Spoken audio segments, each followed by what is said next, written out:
Hey, thanks everybody for joining us today on this edition of You're Blocking the TV.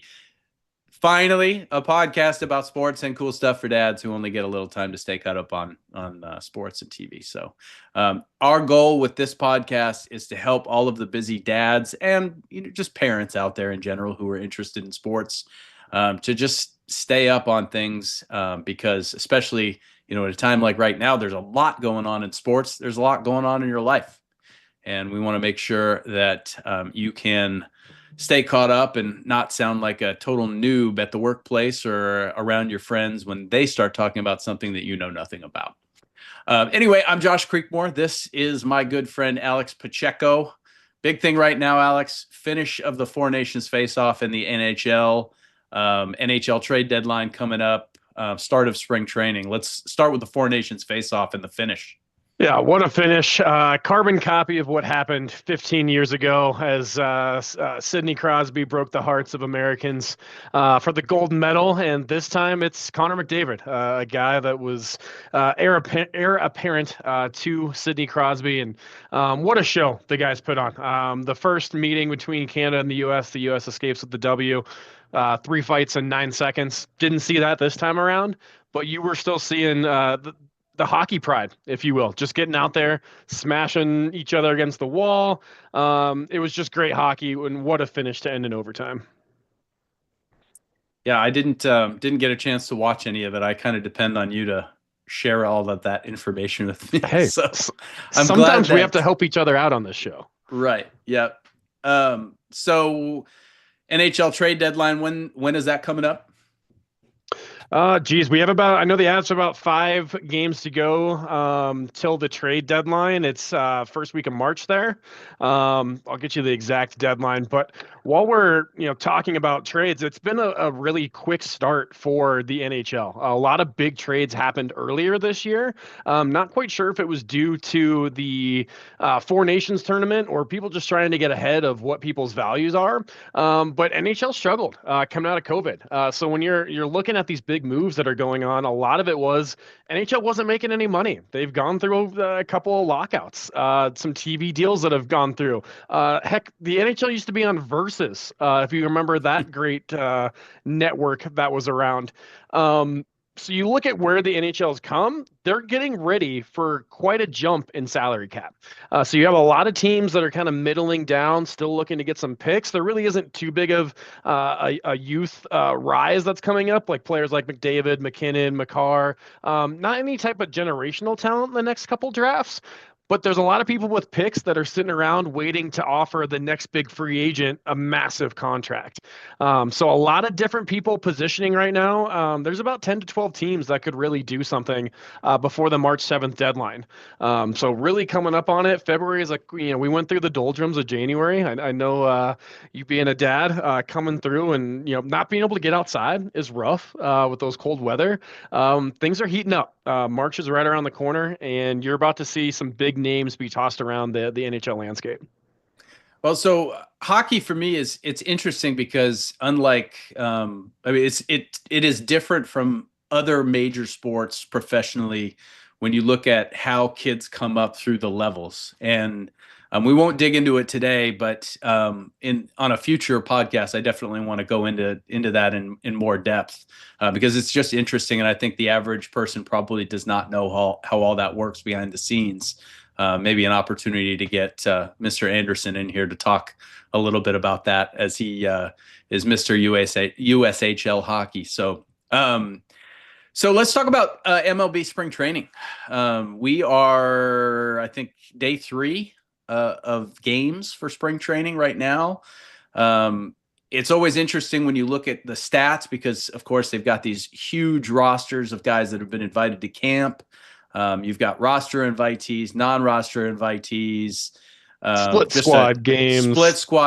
You've got, and so it's easy to look at the box scores of these games and say, oh, wow, that guy's going to be, he's probably going to be a big time dude this year. And of course, as has been said in the past, yeah, he's hitting those home runs off of a guy that's going to be bagging groceries next week. So, or aren't they grooming pitches in the spring training? They're coaches are saying go throw these 2 pitches only. They're trying to hone in on there's spots. So There's definitely a lot of that. I mean, they're working through a lot of stuff in addition to the just the reality that a lot of these guys are going to be back at Double A, Triple A, or potentially getting their outright release by the end of spring training. So obviously, we have a ton of respect for anybody that can play a sport at the professional level, and all of these guys are really good. But only the cream of the crop can make a roster at a spring training. I will Um, tell you, looking at those stats coming through, I saw Juan Soto go yard in his first, might have been first pitch, but definitely first at bat for the Mets. And you look at his spring training numbers, he's lifetime close to 400. So definitely hitting the leather off the ball, as they say.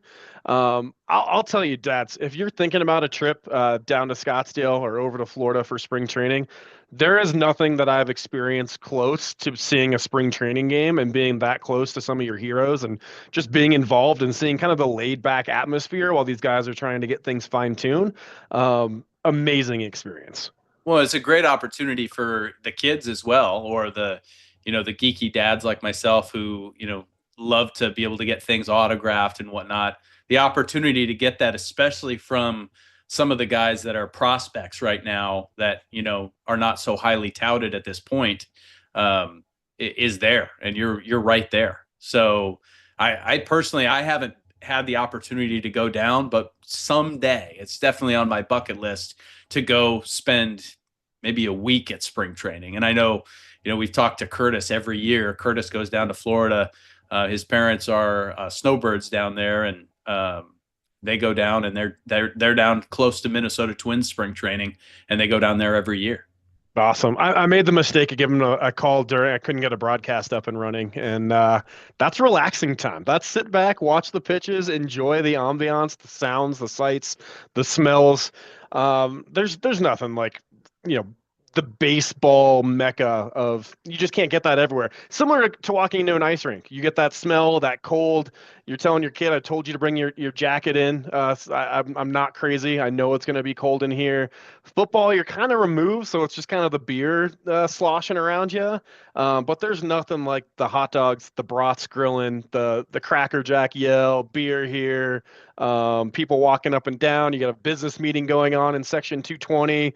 You have the diehards and the bleachers. It's exciting. I'm ready to really fire this thing up and break MLB down with you in the coming weeks.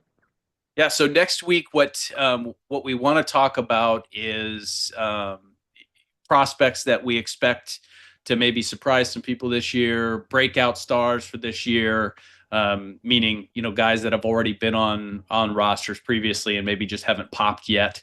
So we're going to do a deep dive, do a little homework, and come back to you and give you some good information for the water cooler on Major League Baseball for the 2025 season. So one thing that we really want to focus on is, again, informing you guys so that you've got a lot of information and can stay up on things. One of the things that is very confusing for people, myself included, is how do they structure the playoffs for some of these pro sports? I know the most about the NFL and Major League Baseball, but we've got NHL and NBA playoffs starting in April. And so we're getting down to the wire there. We're past the All-Star break for both of those sports. And they've got some very interesting playoff structures. Absolutely. And they've changed radically in the recent future as well. I mean, you had the bubble situation go on with COVID where you're trying to figure out, okay, we're going to play 4 more games, redo the standings for NHL. We're going to have get rid of West and East divisions and conferences, and we're just going to let it ride. So in the last 5 years, you've seen a tremendous amount of change. And then, people on both sides of the aisle. I remember, studying sports back when the Lakers and the Celtics were playing each other every year, and they went away from the 2-2-1-1-1 because of the travel. They didn't want flying back and forth. So let's go to a 2-3-2 to make the travel make sense for the leagues not shelling out all this money. Would love to start with the NHL first. When you look at the NHL, it's broken into 4 divisions. And as we touched on earlier, we looked at how the NHL was struggling. and they had to find a way to make ends meet. So by having it structured where the top three in every division automatically get into the playoffs, and then the remaining teams from both the divisions in that conference battle it out for the two wild card spots. So what that does is those seeds 2 and 3 interdivision, those are going to be division rivals that are really close geographically. So you're not having those long travels. You're building in a lot of rivalries because you're seeing the same teams consistently. If you're in an open window and so are they, expect to see the same team 2 to 3 years in a row. Personally, I'll let you chime in here, Josh. I loved the 1 through 8. I loved the fact that sometimes I got the Red Wings early on, other times I got the Stars, and leave the best teams for later on. That ages me as well. The Avs and the Red Wings no longer in the same conference, but I loved the 1 through 8 and just giving that benefit to the number one seed to play the last seed that got in. Yeah, no, and I think that in every single league that has that type of playoff structure, where you really do reward that one seed team, there's got to be some extra value for finishing the regular season in first.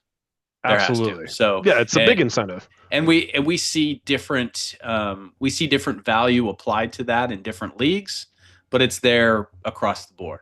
Absolutely. So, and of course, as I send you into the NHL information, I'm one of the guys that needs that education about the NHL. I enjoy going to a hockey game. It's a lot of fun. It's fast paced. You're right on top of the action. But outside of understanding how the game is played, I don't have a great grasp of the way that the NHL works or any of that. So I appreciate your insight as a big time hockey fan. At the end of this podcast, too, would love to put in just a little graphic so everyone can see it. Maybe visual learners out there take a quick little peek. So when you're on the Slack boards or Zoom chat, you're able to, hey, Avs are battling for the wild card, and you can speak to that. Yeah, it's a really interesting way of breaking down the playoffs. I thought I would like the division rivalries a lot more than I do, but you just end up seeing the same teams, and we've seen it across sports. One team has another team's number. It's just how it happens and how it works. It's frustrating. You want to beat them, but there's also something to be said for seeing a new team and seeing what else is out there in the league. So with the NBA, another league that here locally in Portland, we have the Trailblazers. You guys have the Nuggets.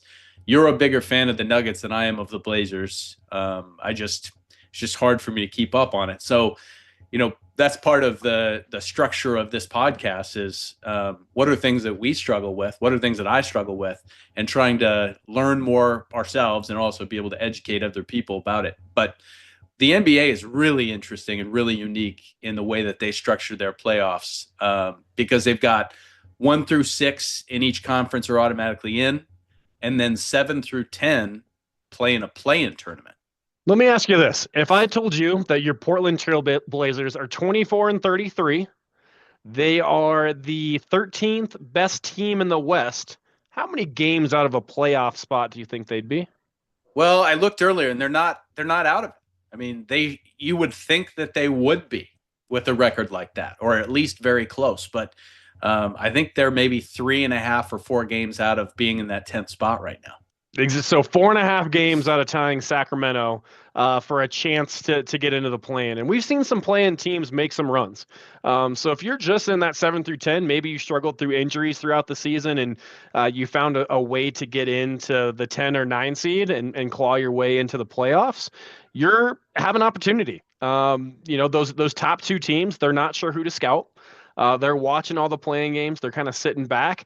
And those playing games, with the exception of the 7-8 matchup, is win or go home time. So it's a really interesting format that really opened it up. It leaves it so 10 teams are out of the playoffs automatically, and 20 are going for it.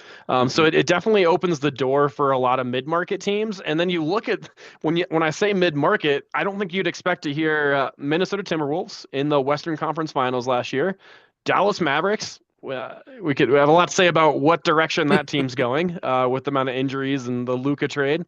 Yeah, they Golden sent their State. team to LA, unfortunately. You have the Golden State Warriors sitting in ninth with Jimmy Butler, and then the Sacramento Kings, Phoenix right behind their tail. So a lot of movement. It does make it exciting, but to have the season come down to one, maybe two games to get in, it's interesting. Interesting theory, and we'll be curious to see how they maneuver that moving forward. Well, and just to break down how that play-in tournament works, so we said 1 through 6 in each conference are automatically in, and we'll get to play playoff series. That 7 through 10, so 7 plays 8. The winner of that game is automatically now in, and then 9 plays 10. The winner of that game plays the loser of the 7-8 game, and then the winner of that game now is automatically in to get a full 16 teams into the series, the real playoff section or segment of the NBA playoffs. Exactly. And if you look at the scenario that teams have to go through potentially, it's going on the road. If you're that number 10 team, you're going on the road to number 9. You upset number 9, you're going on the road to the loser of 7 and 8. And then you're opening the playoffs on the road. It's potentially 3 games and 4 nights in 3 different cities. Mm-hmm. And that's what you get. If you finish as the 10 seed, that's what you have to do. It has been done. And it throws a little wrench into the NBA playoff system for what you've consistently seen as a league that lacks parity. And I think it encourages those teams to not tank, as we've seen a lot of times in a lot of different sports, but more so in basketball, where they just tank and hope the ping pong balls bounce the right way. This eliminates that tanking. If you're in that 10, 11, 12 spot, your fan base is going to want to see you get in.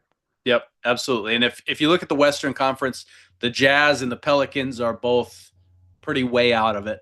But even the 13 with the Blazers, as you mentioned, there's enough games left that if they go on a little run, and they have been playing better, they could be in. You look at Golden State in the 9 spot right now. They're playing well enough at this moment when you consider how Houston and the Clippers have played down the stretch. They could be moving up and actually getting into the top 6. And then, as I mentioned last week, the Brooklyn Nets on the other side of the country in the 11 spot right now, 7-3 in their last 10. In the 10th spot is the Bulls. They're 2-8, have lost 6 straight. So whether it finishes out this way or not, it certainly seems that the Nets are going to be moving their way into the top 10, and the Bulls are going to be moving their way out of it. Yeah, East. When you look at the Eastern Conference, it's top heavy. You have the top 2 teams on 7 and 5 game winning streaks, and then those that are clawing for the playoffs. You have the 76ers, who, what in the world are they going to do with Embiid now? Got the alert yesterday that they're looking at exploring options for surgery, and you're looking at retirement. The way that this guy's gone, just terrible to see, and not have anywhere close to what people anticipated Embiid would bring to the 76ers. Losers of 7, Bulls losers of 6, Atlanta losers of 3. No one wants to be that 7-8 seed and go up against Boston or the Cavs this year. Yep, absolutely. So that's the NBA. We will continue to talk about the NBA as we get closer and closer to the playoffs, but just wanted to give a little bit of input into, or a little bit of insight into how the NBA and the NHL playoffs are structured, and talk a little bit about what we think about who's going to be coming up and who's potentially going to be in. So let's talk a little bit about MLS, a sport that is often overlooked, is maybe considered the overall in the United States, the least popular sport from a professional level, just because, it really, they haven't gotten to a point where they can compete with the leagues around the world. Definitely working on it. I think they've done a great job with partnering with Apple TV and having that be opened up. Would definitely like to explore your thoughts on MLB as well in terms of what just came down from Manfred and how hard and challenging it's going to be to see possibly a playoff series or your favorite team play baseball. How many different subscriptions you're going to need. I feel like that's one thing that MLS got right by saying we're going to throw all of our games onto Apple TV. You have an Apple TV subscription, you can see any game. You've got MLS Pass, fire it up. There is a lot of intricacies with the MLS, though. I saw a couple trades come down over the last couple of weeks where it was this international spot, and we'll give you 750,000, and we'll trade this MLS next entry draft for the Phase One draft. So they have some hurdles to jump to make it more accessible to the American sportsman. All common knowledge when you look overseas, but when you Hmm. bring that model here, I don't know how it's going to fit. Um, I loved seeing Messi play in 5-degree weather against KC to open up the season and open up CONCACAF Champions League. That is a massive, you know, change and dynamic from bringing over players that is basically a retirement league and a league that I've seen as a retirement league that Hmm. EPL players and players that are playing across the pond, they come over here, they make some money, they do some jogs down the sideline, they sign autographs, kiss babies, move on. Messi playing in that game, I think, was massive for the brand to show that here's a guy that's won everything, arguably the greatest player of all time, playing in that frigid temps, and should be an exciting season. They continue to grow. San Diego just had their inaugural game. Um, there's tremendous growth. It'll be interesting how they carry that on over the next 5 to 10 years. How many teams are we up to in Major League Soccer? Oh boy, with the additional teams that have been added, let's see how many teams that we are up to. We're up to 30 teams, three in Canada. Wow. I Well, never thought so I I would mean, say the MLS had yeah, 30 that teams. I mean that certainly puts them in as a league. It puts them at the level of the other professional sports leagues in North America. Uh, Absolutely. because previously having less than 30, every other major sports league's got at least 30, if not 32. And they all have their own stadium. When we were growing up with the MLS, they were playing in football stadiums that Right. looked half used because we couldn't go up to the upper decks. Those were Hmm. unnecessary. Now they're building very intimate stadiums where a lot of youth teams are getting involved. They're using it for the World Cup coming up, for the Women's World Cup, which is they've always been successful, and they've really taken it by storm. It's one of those leagues that you can't shy away from. Continue to watch it grow. I think the competition is going to be great for the league as they continue to expand. Vegas doesn't have a team. Phoenix doesn't have a team. Austin, there's teams that could still pop up in the next several years as well. I will say this. I have been to a handful of MLS games here in Portland, and of course the Timbers won a championship a couple years back, and the fans here are rabid for the Timbers. I would say they are very close to as popular as the Blazers here, which is really saying something because you're talking about two leagues at two very different levels from a fanship standpoint. Yeah, very different dynamic just culturally as well. When you look at those two fan bases, I would love. I need to get it on the calendar. Come up and see a Portland and Seattle game. I bet those that rivalry has to be pretty nice for the MLS viewer. Yep, they definitely. We hate the Sounders down here. So, but in addition, I mean, it's just whether you are a soccer fan or not, it is a fun experience, and at least here, it's a very affordable in-person experience. I think that's so huge and something that Utah's taken on. I was seeing that the Utah hockey team that they're doing $2 hot dogs, dollar sodas, $1.50 popcorn. Every time I take my kids to a game, it sucks a little bit of your soul out as a dad because you want to get the Dippin' Dots, but 850 to watch you take 2 bites and drop them all over the floor, like I'm just not interested. There's other things that I want to get you, kiddo. Yeah, MLS is Like definitely college, I want to send you to college, and we're cutting years off of your college education right now every time. can only get so many stuffed animals of the Tell me, mascots as well. tell me for Major League Soccer, we've got season start coming up. when is the first or opening weekend? So MLS is off and running. I know that the CONCACAF Champions League has begun, and yeah, I know the Rapids upset LAFC, so that was a quite a big upset for the Rapids to get their season going. But the season's going. We're one game in. We are off and running with the MLS season. A lot of different games and tournaments that are starting to pop up within. Very unique to soccer culture around the world. So you'll have, the one and done tournaments, and then CONCACAF Champions League, and trying to get into the Club World Cup, and so there's a lot of different aspects that come with MLS. But yeah, it's can't believe it's not even turned the calendar over to March. We're definitely gonna have some snowstorms, some games that are snowed out here in Denver, but MLS is ready to take over and compete with baseball.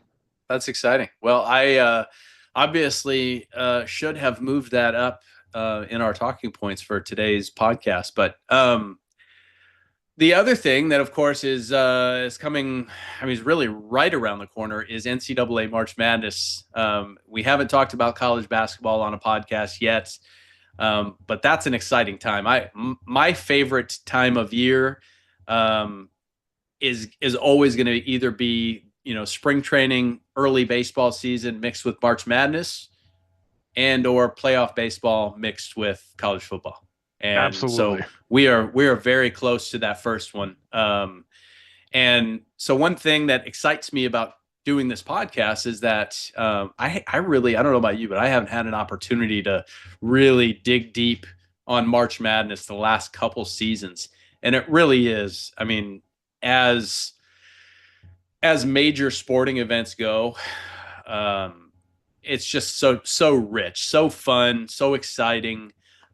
It's watched by fans and non-fans alike, much like the Super Bowl, of course. But it's exciting. Everybody wants to get into a bracket pool, and this year we're going to have the opportunity to really deep dive on expectations for this March Madness, for conference tournaments that are coming up, and all that fun stuff. Absolutely, and it just keeps expanding. I was keeping up on March Madness and heard that they're even talking about expanding the field even more, which would be a little excessive in my opinion. But you have a 16 beat a one seed one time, and things start moving around. There's nothing like losing to your Aunt Susan, who you haven't talked to in 17 years and doesn't leave her basement, up in the boonies, and she beats you in the bracket tournament. So it's nothing better to dive in and look. Well, their 3-point percentage is better. They out rebound. They're good against the run and gun. They've never lost here, and then they lose. It's Yeah. No, wonderful. we actually, the only bracket pool that I have done the last couple years, probably the last 3 years, the major or the main fantasy football league that I participate in, that I've been in for, gosh, longer than a decade now. That's how we determine our draft order. So Brilliant. so as a league, we do a March Madness bracket pool, and admittedly, I've really mailed it in, and just kind of quickly filled out my bracket for that. And I usually come in pretty close to last. I haven't won a bracket pool since probably the last time I paid to enter one, which is good, I guess. But that was, I think, the last time Duke won it all. And of course, Duke is number 2 in the country right now, 24-3, and certainly poised for another run, maybe the first deep run since the retirement of Coach K. But That's what I call a click and drag team. You can go ahead and click and drag them right to the middle of your page and feel pretty safe yeah, if you want to put about them in that the Elite selection. Eight, your chances are probably pretty good.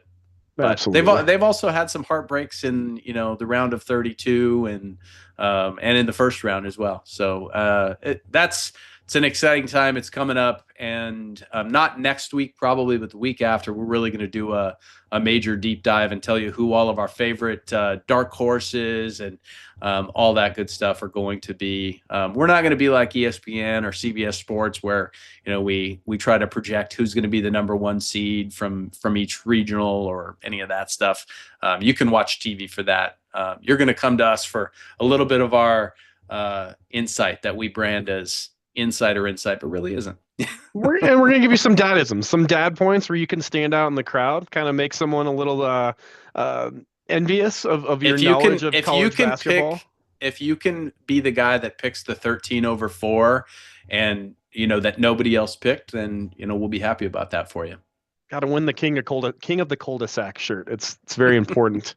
I also, when you bring up Duke and teams that they've perished to, I learned a lot about some very obscure schools that play basketball because of Duke basketball. So Hmm. Yeah, like Lehigh, which is where CJ McCollum went, and he was there when they beat Duke as I think they were a 14 over a 3 or a 15 over a 2.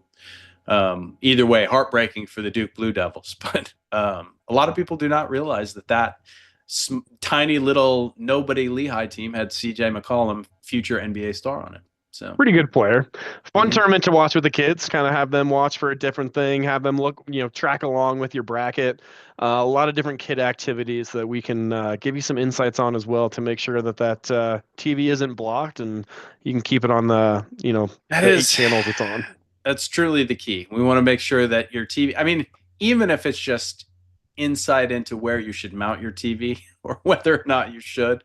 Ours is mounted high enough that the kid cannot block it. It's impossible. So Did you mount your um, TV?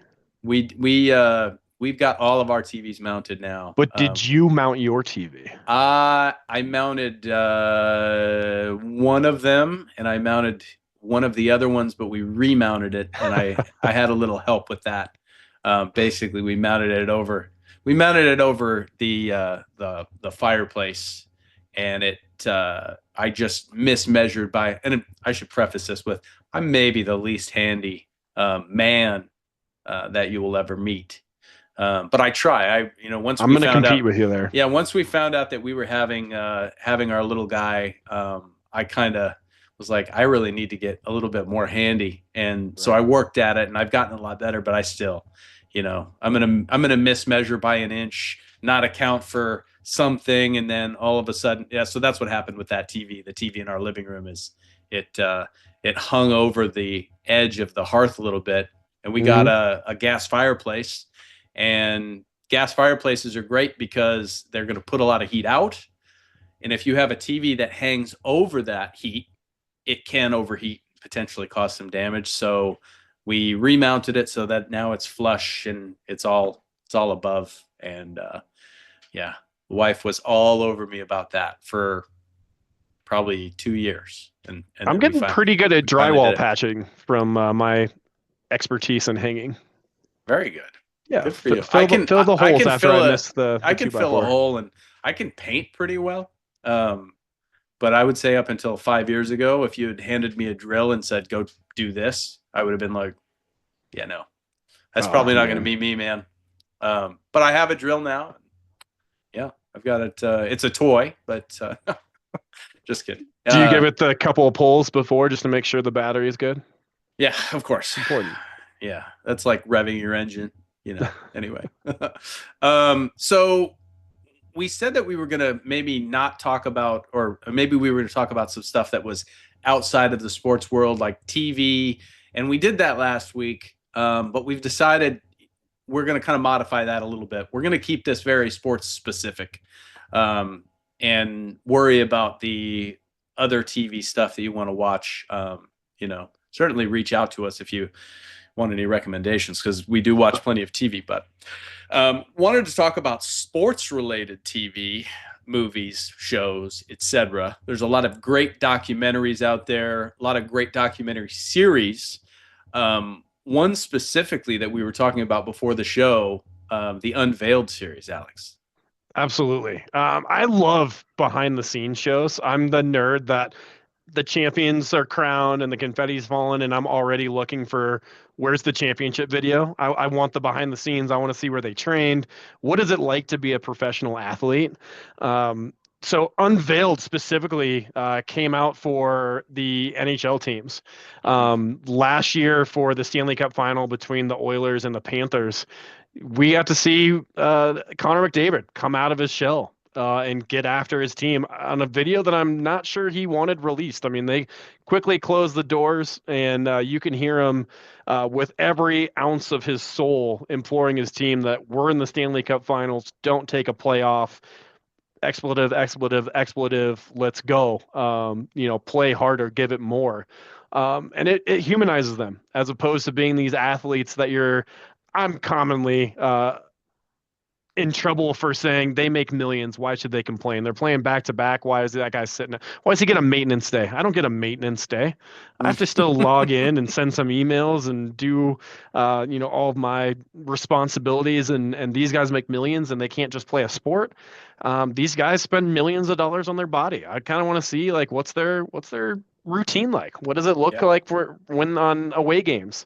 So I love that kind of material. And we got spoiled with it with Hard Knocks. Everyone looking forward to that for weekly specials for NFL. But Unveiled is coming out for the Four Nations. I'll be real curious to see what were teams saying. How seriously were they taking? I mean, we saw how serious they were taking it.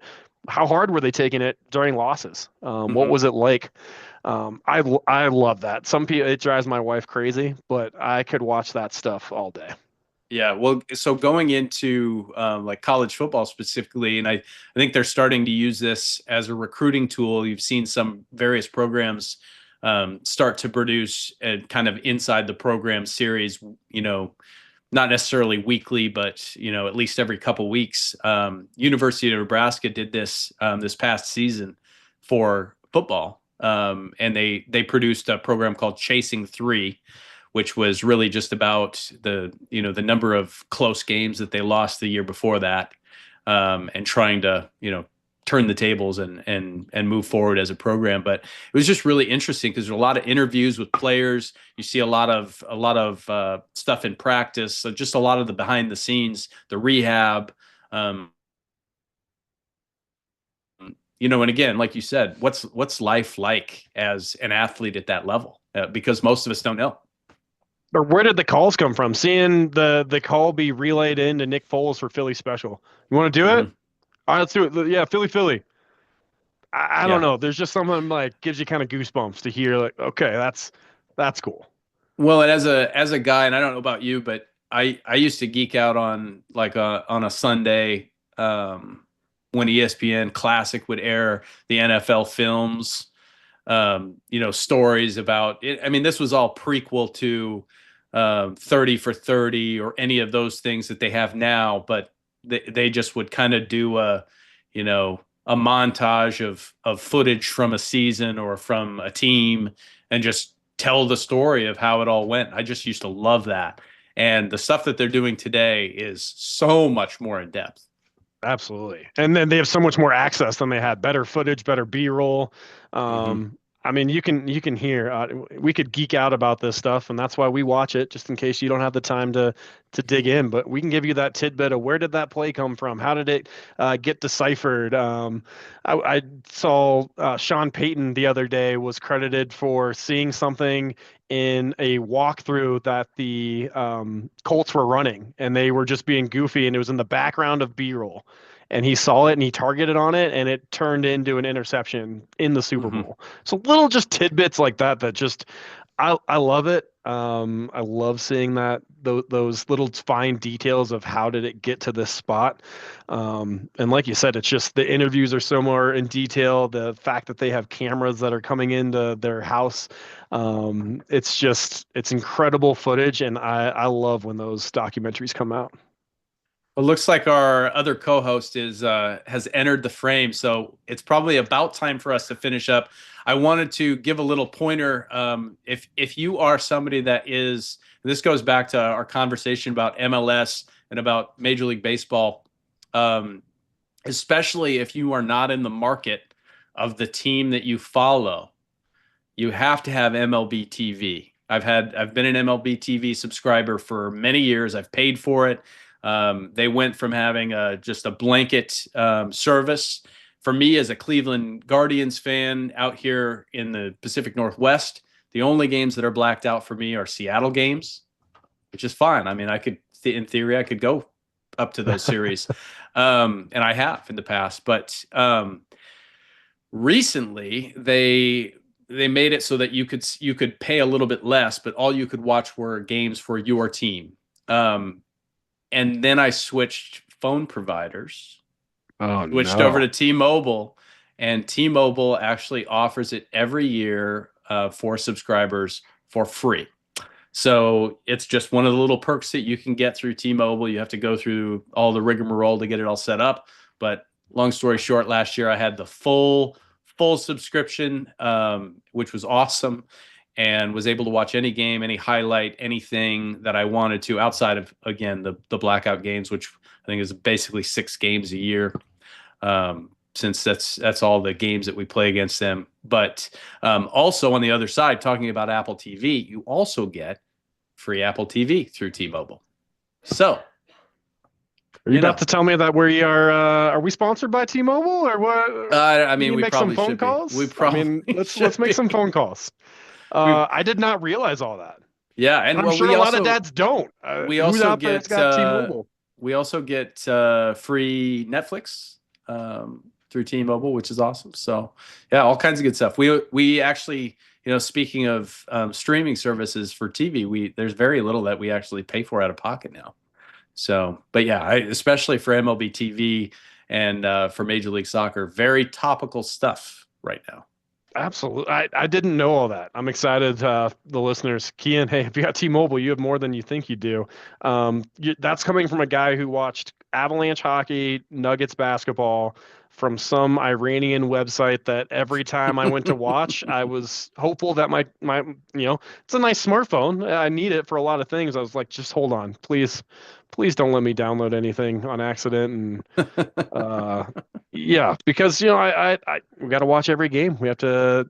The best part about sports is that man can't script what sport can create. It's a little Clint Hurdle quote for you from our Rocktober days. That is it. That's what we do it for. So anyway, well, that's about it for the Rad Dads for this week. For next week, again, we're going to be doing a deep dive on prospects and breakout stars for Major League Baseball as we have the season coming up here as we get into spring training.